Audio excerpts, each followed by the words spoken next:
Japanese coffee tends to be very bitter. And so either they've undercooked the beans or they've overcooked it. So you either get a really bitter taste or an acidic burnt taste. And we're sort of turning them around. When we first opened, we were selling a lot of black coffees, which they know as Americanos. On my menu, it comes up as Australiano because I wasn't going to be an American. Now people are coming in going, oh, flat or white or flat white. And it's interesting watching the Japanese because we're primarily a takeaway shop.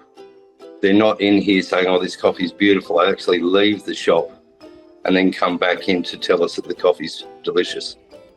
So it's not politeness. It's actually, we must be hitting the mark somewhere. We do make toasted sandwiches, so like a smoked ham, mustard and cheese. And on some of those, I put a smearing of Vegemite. And it just gives that little bit extra flavour. So the toasted sandwich is really, and we use Australian teas, so I don't know if you can see these, but these are from Western Australia, and they're all like using Aboriginal plants in amongst the tea. So they've become quite popular as well. We get cookies from a friend of mine in Kobe, which is sort of up on the main island.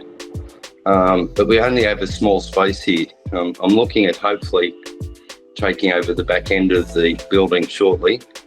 And then we'll be doing like eggs benny and stuff like that, because we've only got 5 restaurants on the island, and a couple of them you can only get into if you've pre-booked the day before.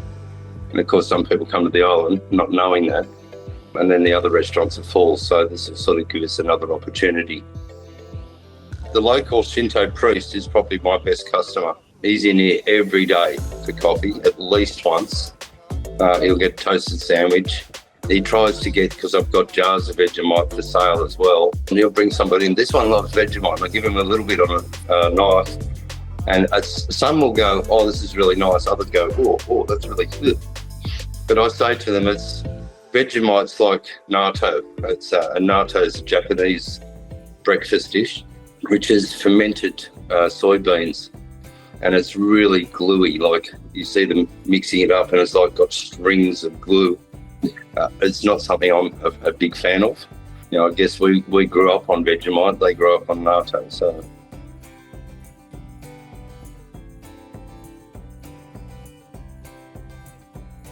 I was worried when I first started here that not being able to speak the language could be a problem. But I make a joke of it. You know, people come in and they'll start talking Japanese and I'll just go, Nihongo choto choto choto. That means a little, little, little. And then they start to laugh. And the other thing with the name of the shop, OZI, Aussie, I couldn't put our normal spelling for Aussie because the Japanese couldn't say it, AUSSIE.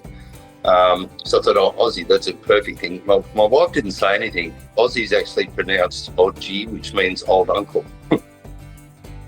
And so that's become a bit of a laughing thing because they come in and we've got the Australian flags and I've got Australian jerseys and all that sort of stuff up on the walls. And they go, oh, Australian. I said, yeah, Aussie, like Aussie beef, not OG. And they all laugh. So it's become, even though I don't speak the language, I can still converse with them. You know, and worst possible case scenario, Google Translate.